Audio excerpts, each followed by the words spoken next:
Okay, so good afternoon, everyone. Thank you again for joining this brown bag session on reporting, monitoring, and evaluation for trust funds. So my name is Alistair Charnock, and I sit in the Resource Mobilization and Partnerships Department in Division 2, Firm 2, and will be helping present the session today. And I'm joined by my colleague, Jihan Hakimi as well, who will be co-hosting. So just changing the slides. Yeah, so as you should be aware, or you may be aware, this session is part of a brown bag mini-series on trust funds and trust fund management. And it leads on from the adoption and the approval of the new bank policy on trust funds. So the main objectives of today's session will be to highlight what the reporting requirements are for trust funds, which is stated in the policy, i.e. what are the minimum requirements at the trust fund level in terms of reporting. And along with that, we will also be highlighting the importance of reporting from an internal bank perspective, but also from an external donor and partner perspective. We are joined today as well by colleagues from SNOC, from the results team, who are going to be sharing and presenting some slides in relation to project level reporting within trust funds. And then finally, we're going to hear a case study or hear about an example of reporting at a trust fund level from the YEA Trust Fund, so the Youth Entrepreneurship Trust Fund. And perhaps just to highlight as well that in 2 weeks' time, we'll be doing another brown bag session on communications for trust funds. So that will really be building upon some of the points that we mentioned today and discussing how to go beyond some of the minimum requirements in terms of donor reporting and communications. Perhaps also just to say, we'll have some time at the end for question and answers. So please use the Q&A function to put your questions in, and we can also try and answer questions as we go along. Okay, so in the new policy, which I mentioned already, it was approved at the beginning of October. It should be available now on DARMS. If you have trouble finding it, please let us know. So trust fund reporting is one of the key policy statements in the policy. Specifically, there's paragraph 2.1.10, which is on reporting and auditing commitments. But also there's further on paragraphs 2.6.2 and 2.6.3 on trust fund M&E, which talks about monitoring the trust funds at a portfolio level, at a trust fund level, and then references at a project level as well. And it states that trust funds must develop results measurement frameworks. So that's something that perhaps is different from the previous policy. As we know, that reporting is important both to donors, but also to the bank in terms of transparency, accountability, but also in terms of maintaining those donor relationships and putting us in a good and strong position to mobilize further resources further down the line. Of course, reporting is an obligation, both for trust fund managers, but also task managers on specific projects. And there are, or there can be specific reporting requirements that go beyond what's in the policy, but is agreed between the bank and the donor or the donors, and is included in the specific agreements and the operational guidelines for those specific trust funds. Okay, so I'm going to go to the next slide and hand over to Jihan. Thanks, Alistair. So in terms of reporting requirements for trust funds, there are three documents that you have to produce and send to your oversight committee or governing council. And the three are: first, the annual progress report, which should cover the previous calendar year on the execution of projects, programs, activities, financed under your trust fund, and should be submitted no later than 6 months after the end of the bank's fiscal year. The second one is unaudited quarterly and annual financial statements. And the third is a final report to be submitted within 1 year of the expiration of the trust fund. It should summarize the activities, the results achieved, the lesson learned, and comments, overall bank comments on the results of the trust fund. At the request of the donor, and the cost should be covered by the trust fund, we can produce, or you can produce, annual audited financial statements no later than 6 months after the end of the fiscal year. We can go to the next slide, and which shows the role of the fund manager, the trust fund manager, or the trust fund coordinator in terms of reporting. So he or she should produce the activity progress and send it to the donors. It should review the financial statements with FIFC. He or she should ensure regular internal and external financial audit and independent evaluation of the trust fund, produce the annual report, and ensure donor visibility. Then the next slide, Alistair will present the next slide.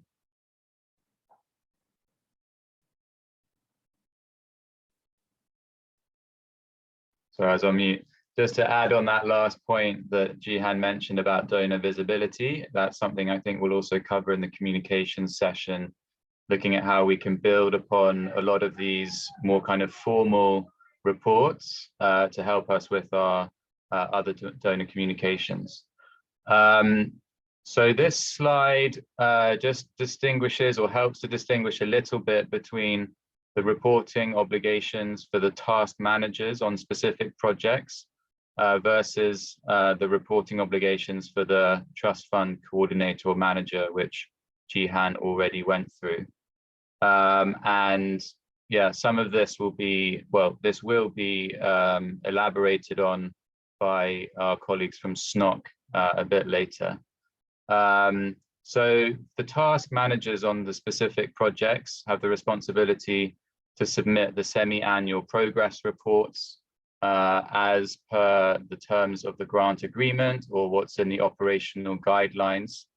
If those grant agreements don't specify the modality of reporting, then the bank's official reporting guidelines will prevail and should be followed.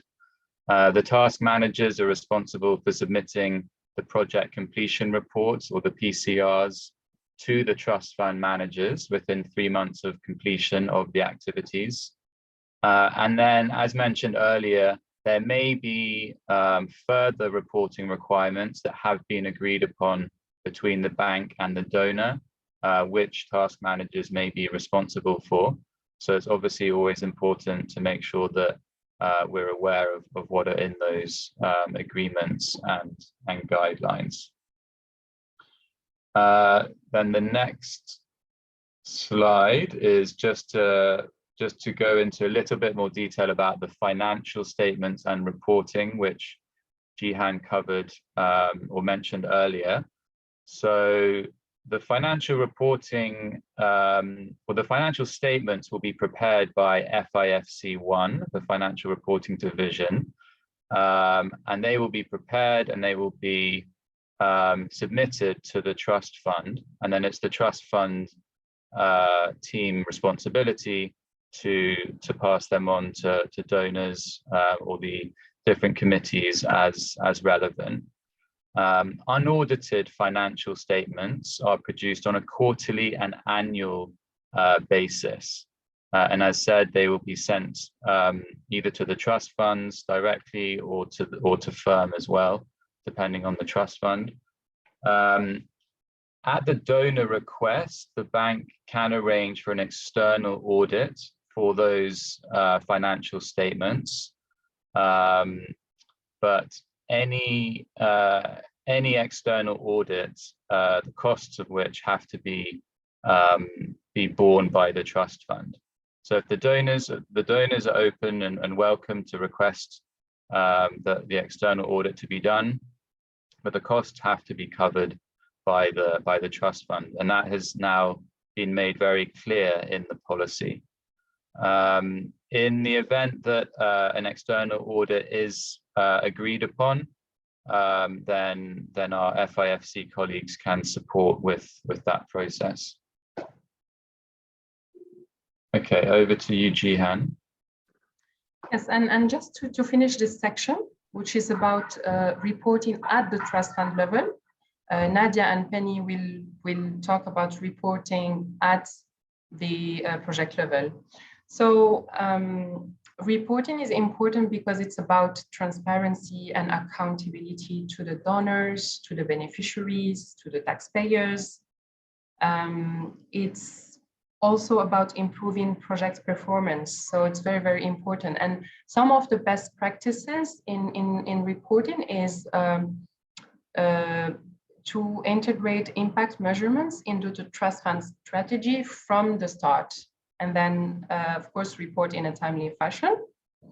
And then establish strong relationship through regular informal communication, in addition to the formal and regular reporting. And this is to keep the donors close to your cause and preserve their likely involvement in future replenishment. We'll touch about it in the next brown bag in 2 weeks, which is about communication. Yeah, so this is to conclude this section, and we turn over to Nadia and Penny, and it will be a very interesting section coming up. Thanks. Thanks, Jihan. So Nadia, over to you.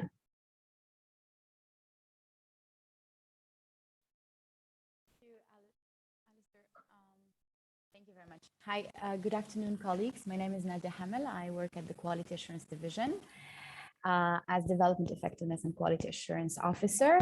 So today we wanted to introduce the bank's project results planning and monitoring tools. As it was highlighted by my colleagues, whenever there is no specification as to what reporting systems you should use and what guidelines or templates you should use, then the bank guidelines prevail. So I'm just going to show you today some of the key quality assurance tools that are in place and that are used for projects in the bank. So before I start, I just wanted to make a clarification about results planning and monitoring and what they really mean for projects. These are two processes that are independent, but they are very much interlinked and interrelated. They are really critical for project success because planning on one hand allows to answer three fundamental questions. What is the current situation? What results do we expect to achieve? And how can we achieve them? On the other hand, monitoring is the continuous and systematic collection and analysis of data about project progress and what are the changes in the project context. So both processes help promote learning, because when you plan your project results, you create a system to monitor them, you are going to be better placed to make informed decisions about your project during its implementation step.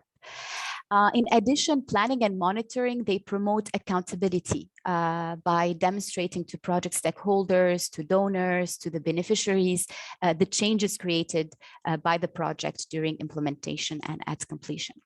Now, at the bank, since April 2021, there is a new operational instruction about the bank results planning and monitoring approach, which actually uses 4 tools: the theory of change, the results framework, the monitoring plan, and the risk analysis matrix. Some of these tools are not really new. We just clarified the approach and how to use them.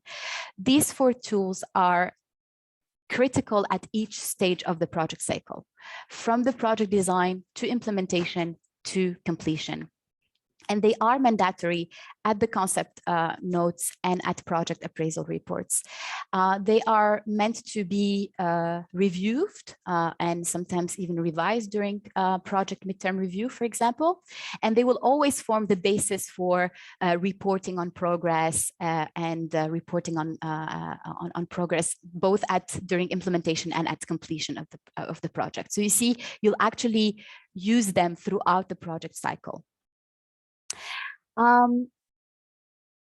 So let's hop in. I will just present briefly some of these tools. So if you can go to the next slide. Thank you. So the first tool that should be the starting point of any project design is your theory of change. No matter, I would say, the size, the scope, every project design should be based on an evidenced theory of change that is developed in consultation and agreed with all the key stakeholders. The theory of change is essentially a set of expectations about how and why your project will bring about positive change for its intended beneficiaries. Although the concept or the term is new in the bank, we never used the term theory of change beforehand, but it's not that new in terms of, you know, how projects are designed. In your project concept note and in your project appraisal report, you have to always explain the cause and effect relationships between different levels of results, different from output to outcomes. And you have to be explicit about what are the underlying critical assumptions that you are making and justifying them through evidence from robust economic analysis, evidence from previous programs, lessons learned from comparative interventions, or even some research papers or evaluations. So in a way, your theory of change is not only a final product, like a narrative or a diagram, but it's also a process. And this is what is really important. And I think this is the most valuable point of doing this approach, because you have to communicate and throughout the process of developing the theory of change, you'll have to communicate with all different key stakeholders how you think the change will happen. And this alone will create, you know, collaboration and make sure that you develop a fitting project design that will support later on the project monitoring activities. Now, as I said, maybe you can go to the next slide. You see on the right-hand side and in the following slide that there are different ways of actually representing a theory of change. It could be mapped and communicated with a diagram and an accompanying narrative. In the operational instruction, though, it's not mandatory for you to have a diagram. It is recommended, but not mandatory. What is mandatory is to have a narrative that really explains, as I said, the cause and effect relationships between project outputs and outcomes, the critical assumptions, and justifying the choice of your project intervention. So in the narrative also, but as I said, we recommend to have a diagram because it could actually help unpack the results level and their relationships, especially for readers that are probably not very technical within the subject. In any case, if you decide to have a diagram or visual diagram or a narrative, what is really important is to have the same components of what constitutes the theory of change. You see that one common feature of all these different diagrams is that they all have a long-term statement of what is the development objective. You have the different levels of results, the arrows that represent the pathways of change, how you think that each level of result will lead to the other one, and then the stated assumptions.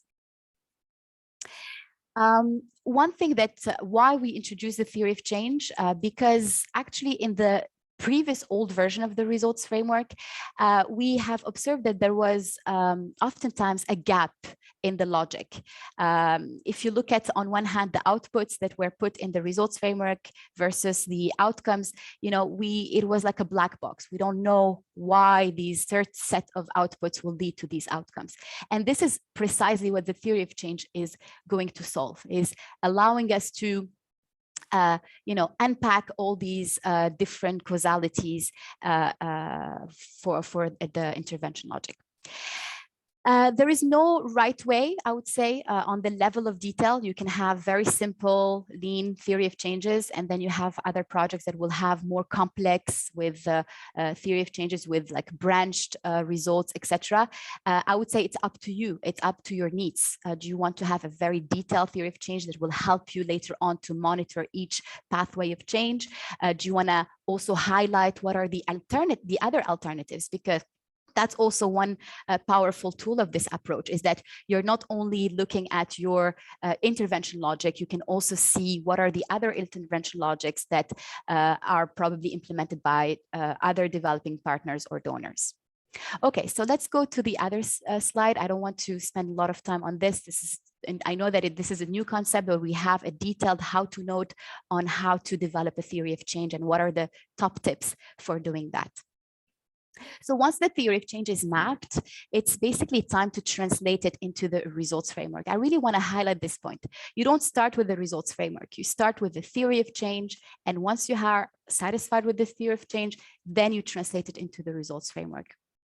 We have simplified the template to ensure that it actually focuses on measuring the project results. So you'll find that here, we're pretty much focused on the indicators. So in the gray area, I don't know if you see it, so it's sorry, I don't know if I see it. Is it 0.3? Yeah, I think 0.3. So outcome statement and output statement. This is where you basically copy and paste the output statement and outcome statement from the theory of change.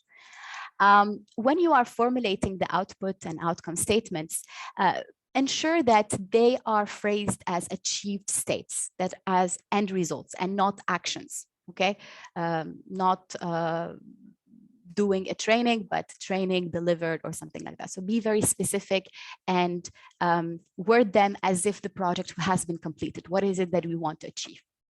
The language is very important because it will allow you also to communicate a compelling story about the project. The other aspect, sorry, I'm actually focusing more on part B, the results matrix. So the part A, just rapidly, it's basically some project information, the name, the SAP code, the country. You have to be specific in formulating the project development outcome, which is the end goal of the project. And then the alignment indicators, these articulate, these are used to basically demonstrate the project outcomes are aligned with broader objectives and ensure consistency at the aggregate level. Typically, these indicators, you can look at them in the bank's results measurement framework. We can send you a link to that document. So yeah, so let me focus really on part B, which is the results matrix. One thing that is important once you have defined your outcome and output statements, below each of these results, you have to define indicators, performance indicators. These are the indicators against which we will measure project success, okay? And these indicators should be identified. They can be either quantitative or qualitative indicators, and they have to basically allow us to track easily on the progress of the project. There are a few tips about how to define performance indicators. You'll find the acronym SMART, SPICE, CREAM, etc. No matter the acronym you want, I think I want to highlight some few things that are very important to keep in mind when you are developing an indicator. The first thing is the relevance. Your indicator should be relevant to the needs, to your needs, and to the purpose of the monitoring. So they should be able to clearly justify to the user whether progress is being made or not, and whether we are addressing the problems. The other aspect that is very important is that when you define your results framework, please ensure that you have at least one indicator that it speaks to number of beneficiaries, okay, at the outcome level. Also, disaggregation is important. Data should be disaggregated according to what is to be measured. So for example, if you have a number of individuals doing or something like that, so if you have an indicator about number of individuals, usually the disaggregation is either by gender or age or any personal characteristics that is important for your project. Oftentimes we see in the narrative of the PAR that, you know, the project will contribute to certain category of people like women, etc. But then when we look at the results framework, it's actually silent. There is no indicator that will allow us to see whether these category of people or target beneficiaries will be really how we measure basically the progress, the results, sorry. Another, I think, aspect that is important is really the clarity of the definition of your indicator. Because if you don't define your indicator, and if it's very vague, it may, you know, hinder how you will collect the data and will probably have several interpretations. So be very specific, and we'll see in the monitoring plan, there is a room to provide this explanation or definition on the indicator. The number chosen should be also small. I don't think there is, you know, there is no, I would say, right amount of indicator. We advise to have a per result level, not more than 3 indicators. Why? Because the more indicators you have, the more data collection you need to do. The more complex the monitoring system will have to be, and the most costly, right? Because every indicator has a cost. Another, I would say, aspect or tip for indicators is to make sure that, how can I say it? That you have all the information, that they are useful in the sense that you have all the information necessary for this indicator. So for example, if you are defining an indicator and then you find out that, hey, you don't have baseline data, there is no way for you to get this data, or there is the data sources are not reliable, then as a rule of thumb, just, you know, forget about this indicator. Look for another indicator. There is no perfect indicator. There are only useful indicators. And by useful, I mean that you have all the information necessary for you to collect the data and monitoring throughout the project life cycle. Okay. So in a way, what I'm saying is that there's results framework, every section or every cell should be completed. No cell should be left out, or we don't want to see NA like not applicable, etc. You need to have baseline data that are defined, because the baseline data is your starting point. And these baseline data or values will help us, you know, define also the target value. So if you don't know where you're starting, we will not be able to compare the results at the end of the project. One important aspect also when it comes to data and target, it's also the date. We need to have specific dates for when these values have been collected.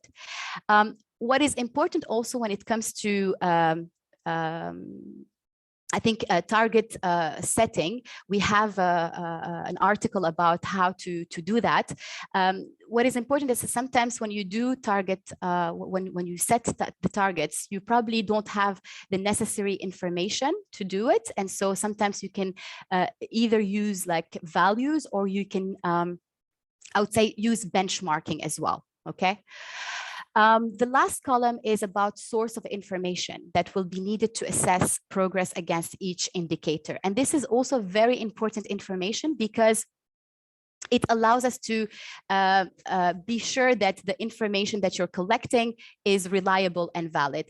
And the source of information is not only specifying which ministry or which entity will do the collection. It's not sufficient. You have to be very specific as to which database or which report will this indicator be collected from. Okay, can we move to the other slide? Okay, sorry, I'm spending a lot of time on this. Yeah, Nadia, so we'll move. I know there's a question in the chat, which Penny's Yeah, sorry, I Penny's don't see the answered it. chat box. So is it Yeah. because zero baseline? I just saw zero baseline, the value. No, it's fine. Okay. Yeah, There- one question that we see often is about the value, whether we can have zero baseline. The simple answer for this for me is like zero is already a value. Okay, so but at output statement, at output level, sorry, I think it's reasonable to have sometimes baseline as zero because the project did not start, and probably and especially when it's, for example, new. A new intervention. But at outcome, we're looking really at the change. Yeah, we're looking at an effect. So that's why at outcome, it's at outcome level, it would be rare to have baselines set as zero.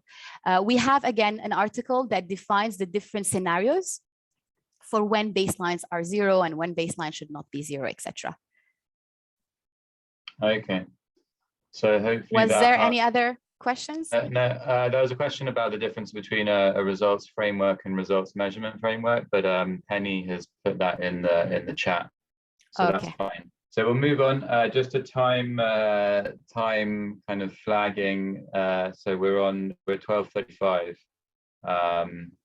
So maybe another 10 minutes, if that's okay, Nadia. Sure. Okay. Okay. Okay. All right, so the monitoring plan, this is another tool that is actually completely new. We didn't have this matrix before April 2021. And we added it because, and that's why I spent a lot of time explaining why performance indicators are important. We added this tool because you can't have a smart indicator without having the full information about this indicator.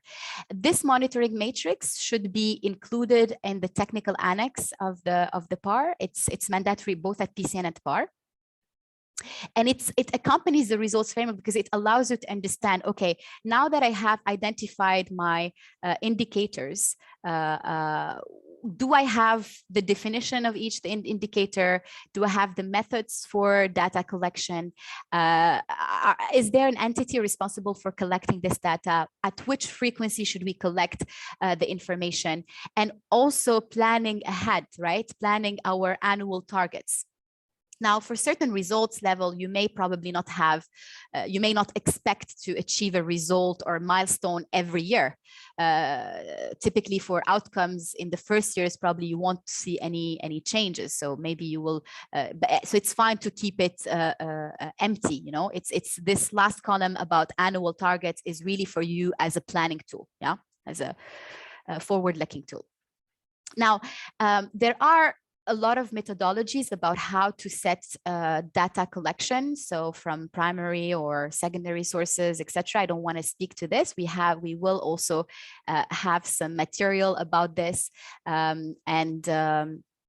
But the most important part is that this matrix should be filled for each results framework. Okay, sorry, for each indicator. So the same indicator that you listed in the results framework, you have to list them here in the indicator statement, provide a definition and all the other information. Actually, both the results framework and the monitoring plan should be developed at the same time. So it allows you to be more selective about what type of indicator you want to include in your results framework. Remember what I said earlier? The results framework is basically it's against those performance indicators that you will be judged, okay? One thing that is not mentioned in the monitoring plan, but it's important to mention it, I think, in the PAR narrative, there is a section about monitoring and evaluation, is whether the project implementation team and the setup of the project governance, I would say, has the capacities and capabilities to do the monitoring. Okay, so this is probably something that you should put in the narrative. If so, or if not, how are you going to strengthen the capabilities? And what are also the costs? Because monitoring activities are, they bear a cost. So you want to probably highlight that in the narrative. Okay, so can we move to the other matrix? So the last matrix is a risk analysis matrix. In the old format of the results framework, we had a column about risks and assumptions. We deleted that, not because it's not important. In the contrary, we tried to elevate this risk analysis and moved it into a dedicated table or matrix because when you are developing your theory of change and you're thinking about the assumptions, you're actually also thinking about your risks. And so what we tried to do to harmonize and streamline the risk analysis and identification, we have now categorize some key risks that may be relevant in your projects and may hinder the achievement of the development outcomes. And so you have to go to the operational instruction. It's in the annex. You can consult all of this. I just listed them here in this box. And so you have to, for each risk category, to describe whether it is relevant in your project, provide a rating. So rating is a combination between the probability, the likelihood of the risk, and the consequence of the risk. And then you will have to identify mitigation measures and also, where applicable, who will be the risk owners, because we want to manage risk. So we want to make sure that there are corrective actions in place and a responsible entity in place that will not be responsible for the risk, but just be the one that will manage the risk if it occurs. Okay, so let's go to the other. Sorry, I don't see the questions. If there are questions, yeah, you can tell. No, don't worry. We're handling that. But just to say, just 5 more minutes. I'm being chatbot, dear, so you can carry on. Thanks, Penny. Yeah, thank you so Penny. much. Thank okay, you. so I have 5 minutes. I'll be short. So these are, I will speak to the monitoring of project results and at implementation and at completion. Luckily, we have also my colleague Mariam Yanusa with us, who is leading on these 2 major work streams. And so if you have questions, I'm sure she will be able to answer. So let's go to the next slide, Alistair. So let's start with the implementation progress and report and results report.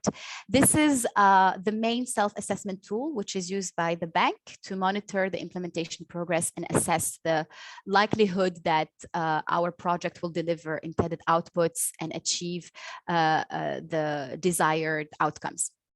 This is a tool that also serves as a management oversight mechanism to identify what are the challenges that we face in the project and how do we, what are the corrective actions that needs to be put in place.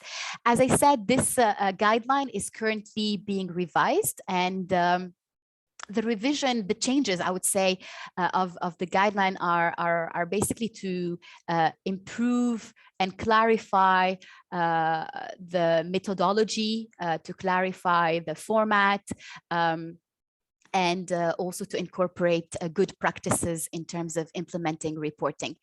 Now, the current guideline is it's silent on whether trust funds that are below 1 million or not should use the IPR or not.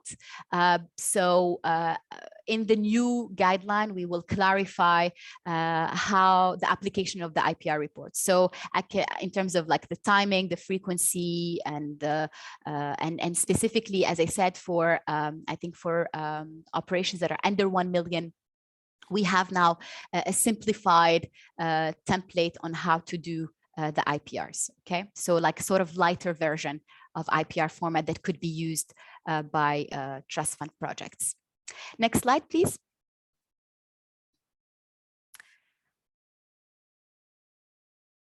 Okay. Okay, one thing that I didn't mention during implementation in my slide is one of, I think, an important report at implementation is the midterm review. The midterm review typically is not done, I mean, it's done in conjunction between the bank and the project implementation units, and there is no specific guideline as to how to do it, etc. But it's a very important I would say it's a very important milestone in the project lifecycle, because it can actually change the entire course of a project, from project being, not achieving the intended results to, being a successful project, because it's the moment in time where we will basically evaluate the extent to which a project implementation conforms with the project objectives and activities and expected results. It will be also the opportunity to identify major constraints that are hindering the project implementation, and reconsider probably, some of the intervention logic, some of the tools that I presented in the beginning, like the results framework, the monitoring plan, etc. Okay, let's go to the PCR. So the project completion report is also one of the important self-evaluation tool that is used at the end of the project cycle. Essentially to perform two main functions. First is to provide a basis for accountability. And second, it allows us to learn from the ongoing project in order to feed to future operations. The project completion report also forms the basis for BDEV independent evaluation, because as I said, this is a self-assessment, so a self-evaluation. So it's done by the task team that was responsible for implementing the project. So in order to make sure that the assessment is done objectively, BDEV validates regularly on a yearly basis a sample of PCRs, which will also help us learn better on how to improve the quality of project completion reports. Again, this guideline is under revision. We will clarify the format, the modalities, the arrangements, the methodology, and specifically for projects that are below 1 million, we will have again a simplified PCR to be used. Now, one general common aspect about PCR and IPR, both are actually publicly disclosed. I think for the IPR, some parts only are disclosed on the bank website. So it actually shows why these two tools are very important, because the whole world can actually see our IPRs and PCRs. Another aspect is that now IPRs and PCR are actually done through the RRS, which is the results reporting system. This RRS is applicable for all projects that have an SAP code only. If your project does not have an SAP code, and I think this is most of the cases when it comes to grant, then you just need to send the offline version to an email address. This will be all clarified in the operational instruction that, as I said, Mariam is leading. Okay, last slide. Sorry, I'm taking a lot of time. I wanted to highlight some few things where you can get more information. We have a website on SharePoint called Quality Matters Toolkit. There you will find lots of information about, first of all, you'll find all the operational instruction, both in English and French. You'll be able to download the templates that I just covered today. And there are also many how-to notes and guidance. We also post on a regular basis some articles about tips and how you can use these tools. So be sure to visit this site and bookmark it, because we have a lot of content coming out. We have also some regional officers. So you can also contact them if you are in doubt, if you have any question related to quality matters, quality matters. And then we have also a plan for training sessions. So this year we've conducted on a weekly basis many information sessions about these tools that I just presented. And we have a plan for next year. So be sure to consult the training page to register in one of our upcoming sessions. Thank you very much. Thanks so much, Nadia. And sorry to hurry you. As everyone can see, obviously it's a big topic, and it's great that there is going to be some more follow-up training sessions which people can sign up to. So I think, for me, a couple of just sort of takeaways from that, the importance of a theory of change, as you said, it helps us to communicate change and impact to various stakeholders. So I think, I always think about things from a resource mobilization and partnership perspective. Having a really good, robust theory of change helps us with with communication with donors. And in addition, when you were talking about the PCRs being a basis for accountability, helping us to learn, to feed into future projects, again, having good PCRs, highlighting what the lessons learned are, is also going to help us with our communication with donors and position us better for mobilizing, future funding. So it's really helpful. And then just to say that, so we presented earlier on, kind of the minimum requirements for reporting at the kind of trust fund level. We've obviously gone into quite a bit of detail about project level M&E. Something that's missing perhaps is how to develop or design a results measurement framework, theory of change, etc., at the trust fund level. And that's something that is being worked on again between firm and SNOC, and will be part of the guidelines supporting the trust fund policy. And we will also set up a separate session next year to go into that. But it's likely to be obviously based on the same kind of process for a project level, but perhaps a little bit more straightforward or streamlined templates, etc. So we only have just over 10 minutes left. So I want to hand over now to our colleagues, Susan and Henriette from the Yay Trust Fund, who are going to give us a quick presentation on how they have approached some of these issues with their trust fund. So over to you now, Henriette and Susan.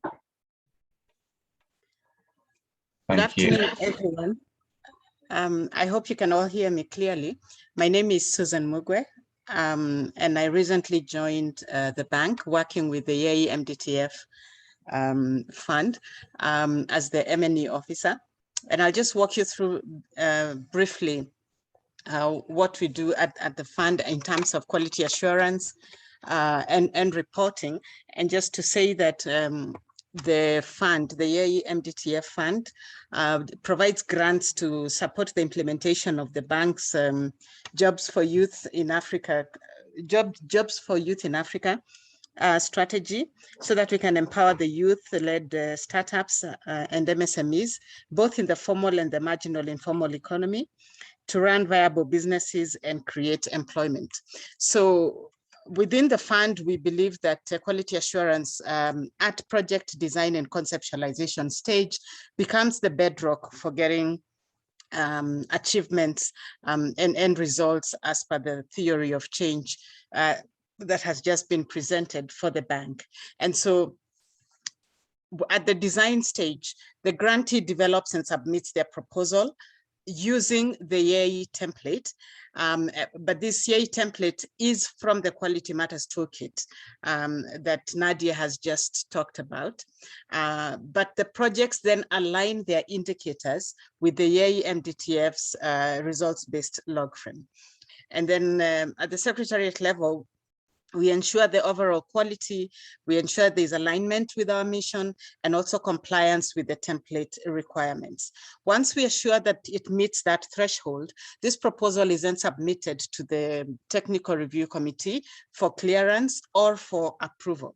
And then the TRC ensures that the technical and financial feasibility of all funding requests has met the thresholds that has been submitted under the MDTF.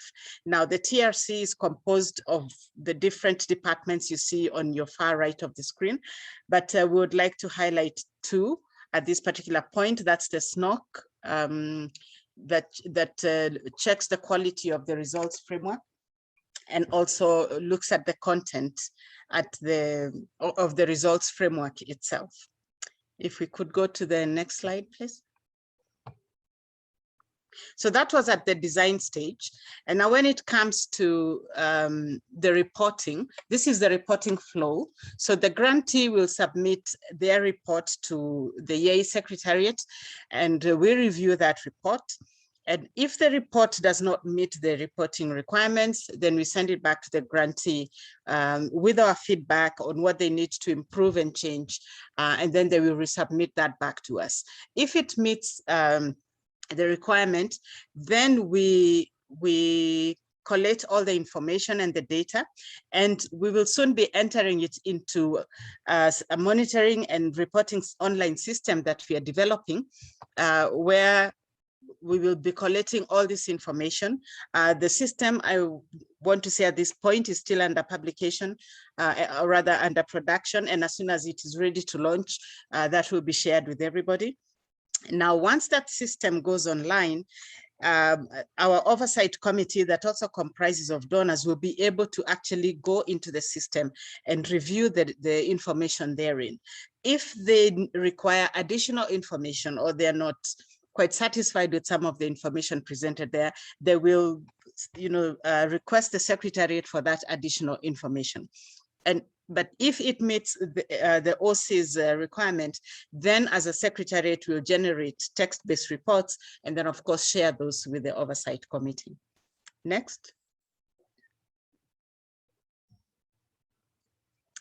Okay, this basically just talks about the types and frequency of the reports that we review at the fund secretariat level. So of course, the first one is the grantee quarterly reporting, and as the name states, they're submitted on a quarterly basis, where they just describe the progress achieved against the key activities, the outputs and indicators from the results-based log frame. They also describe the challenges and solutions and the deliverables that were to have been met during that quarterly, during that reporting period, and whether that was actually met. So we look at actuals vis-a-vis the targets. And then the other type of report is the grantee annual report. Now at this level, it is describing the progress that is made on outputs and outcomes. And as you're aware, the outputs are an aggregate of all the activities that the grantee will have undertaken. And then of course, at outcome level, it's an aggregate of all the outputs. So at this point, we are looking at what are the changes, what are the achievements, what are the results that cumulatively have taken place within this annual reporting period. Now, those reports also highlight the efforts they have made towards any risk mitigation based on the risk matrix that we have just seen from the previous presenter.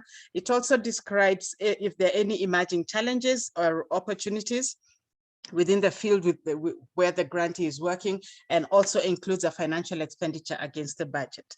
Now, the third type of report is the grantee project completion report. Now, this one is where it consolidates all the overall performance of the project by the grantee, including, the adherence to work schedules, their cost effectiveness, bank support, bank oversight, whether there were any lessons learned or any recommendations to be made. And the final one is the EA annual report. Now, A, B, and C are reports that we get from grantees, but the third one is a report that is generated by the fund itself. And this is where we collect all the data, all the information from all the reports. We synthesize that, we analyze it, we summarize it. And basically it describes the fund's progress of implementation compared to the approved work plans, what results have been achieved, of course, based on the results-based log frame and any lessons learned. Of course, it also includes our resource mobilization efforts and our financial reporting. And I think that's the end of our presentation. Yeah, thanks so much, Susan, for that quick, and comprehensive overview of how you guys are managing your reporting.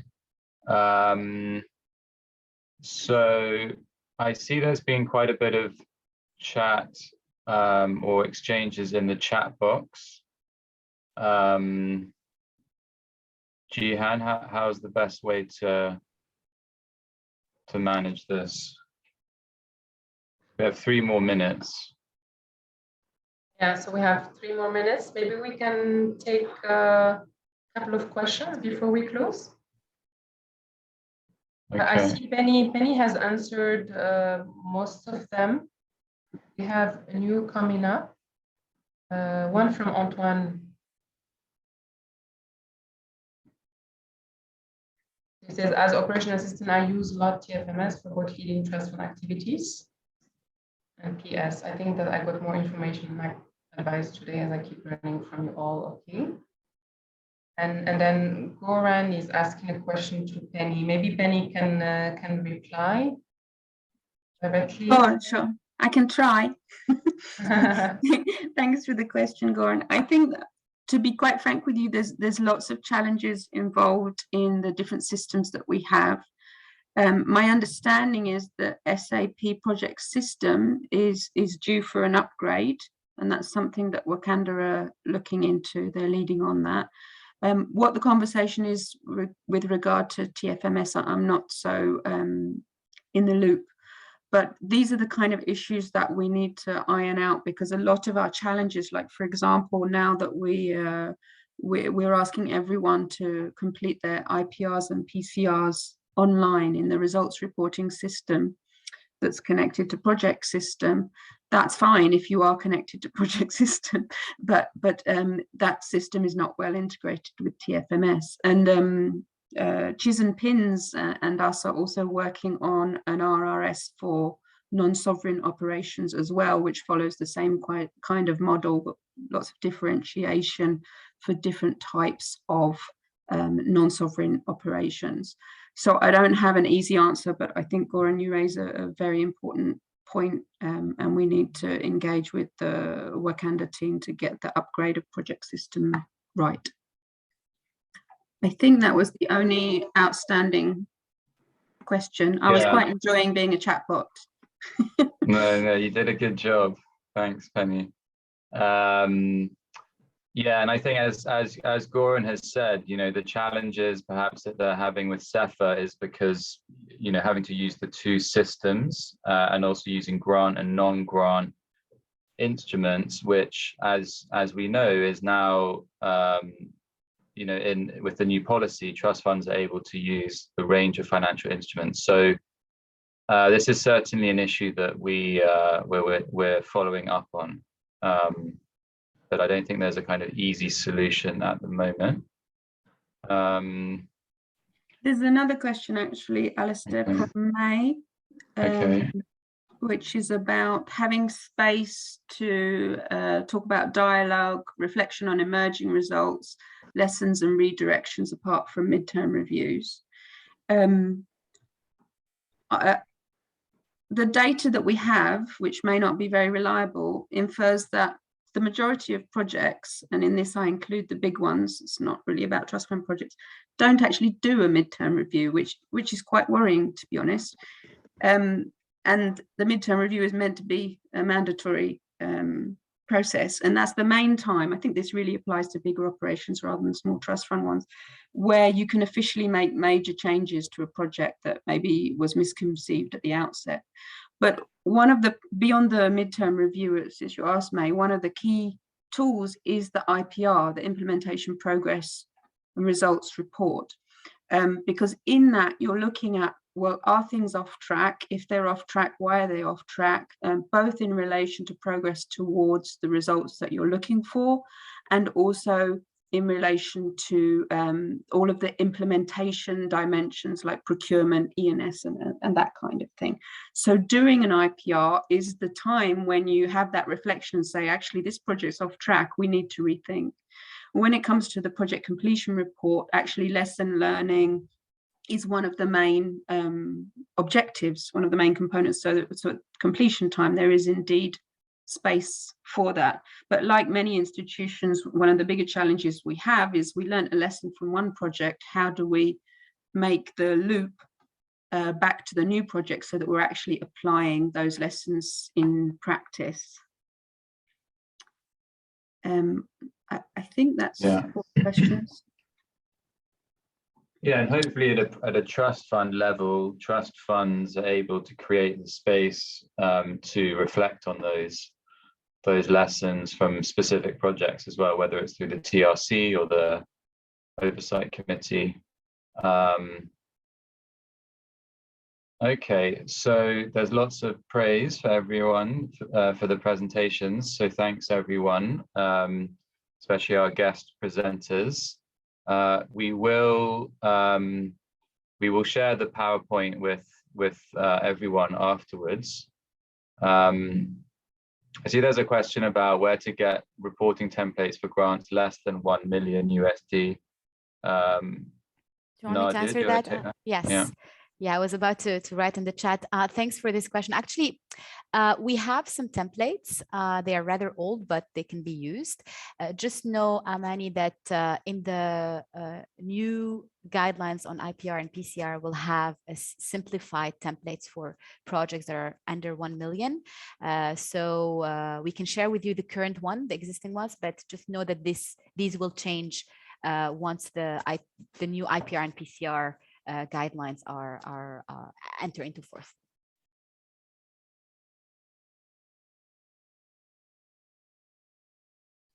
Okay, great. Thanks, Nadia. So I see Law has her hand up. Do you want to ask the final question, Law?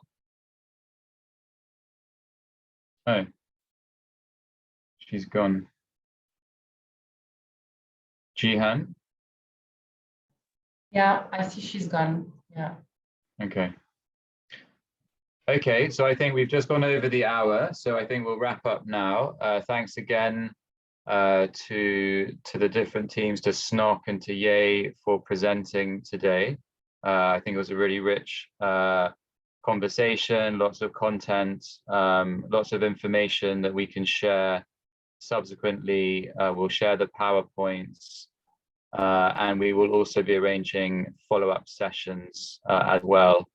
And obviously there's the SNOC sessions, which you can sign up to separately.